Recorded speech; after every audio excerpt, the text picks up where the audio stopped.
Hey, what's up, YouTube? This is Rena. So today we are going to do a speed montage of me creating an original character. I think I'm going to be making, not that I think I know, I already made a design of what I want to create. It's going to be an Egyptian design.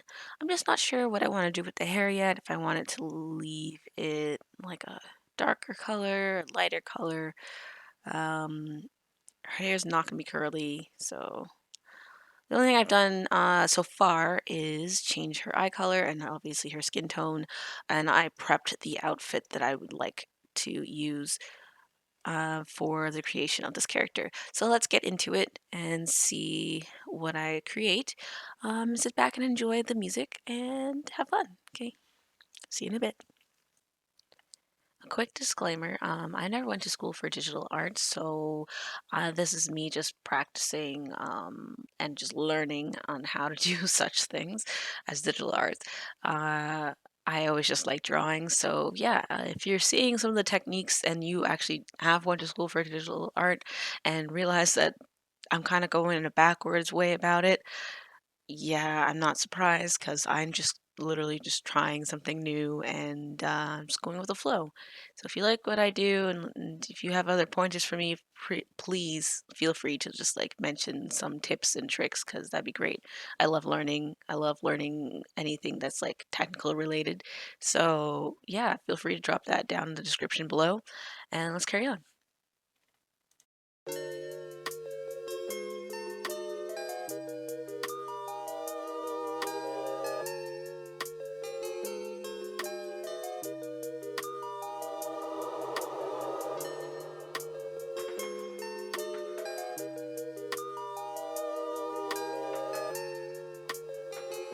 Okay, it's kind of a rough draft of what I want.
Alright, you guys, so this is the final look. Some things that I've added off camera are like the jewelry pieces and like accents. So, for example, I added a little earring around your ear, um, a little, I don't know, headband. Yeah, that's the word. And some other earrings and a tassel. So, to go through what those look like in textures briefly. Um, yeah. Okay, so for headband, I had two options. I just went with this one. You just change the offset so you could pick which one you want it to be. And then for the jewelry pieces of such as her ear, as well as her earrings down here, well, cat ear here and that one there. Um, just two simple things. I don't know. I just drew a fish and it thought it looked kind of interesting, so I kept it as that. And then for the tassel, it's more noticeable. It matches with the other stuff. Anyways, yeah, so I forgot. Yeah, so I just added those. I added some eyeliner kind of around her eyes to make it more like a cat shape. And then for the lips, I also just added like a little highlight in the middle and added like a tiny bit of blush across the nose. Body wise, I did have this part here. So basically, when she's walking, I have to go into Unity and fix this. But when she's walking, I wanted to have like little, this, whatever you want to call that, flowing in the wind. So we're going to attach that to her hip in Unity real quick. But right now, hello, are you going to start walking? No? Here we go. So yeah, when she's walking, as you can see, it kind of clips through her hips. That's not supposed to happen. But I like how this part looks. Like a little train tail thing. I've worked on the hair enough so it doesn't have any too much clipping. She's moving around. But yeah, that's pretty much it. Sanura is her name, and she'll be available on my booth. So if you want to check her out, you could purchase her on my booth. If not, that's totally okay. To each their own. Yeah, so much. That's pretty much it. Just waiting, waiting, waiting for her arrival. Oh man, it's taking longer than normal. Okay, she's there. Let's drag her in. F for focus. All right. Um, and then let's prevent this piece here from clipping. Yay! Let's do that. Oh, okay. I forgot that I did that. Yeah, so I didn't record me actually doing the whole part of editing that in Unity. I don't know, I just forgot to record it. Like I had something going on and forgot to continue recording. Anyways, so this is it in oh my God, 310A, and me trying out just to make sure everything's not clipping. So far it looks pretty good. And then just trying out different poses. I just wanted to make sure that nothing was actually going through the body where it's not supposed to and doing all that type of stuff. So yeah, and then I also tried it in what's the other one called? VSeeFace. Wow, I actually forgot what the names of these. Looks like everything's working. And let's fast forward this. All right, and here she is in VSeeFace. So this is just me testing out the different facial expressions, just because I did do some modifications on how the facial expressions would display within Unity. So I wanted to make sure that it did come across properly in a VSeeFace. And I also added my own expression at the very end, which you'll see in just a few seconds. Anyways, that's it for you guys. I hope you enjoyed it. If you have anything you want me to try to create, let me know in the description below. And we'll see you next time. Take care. Bye. Bye.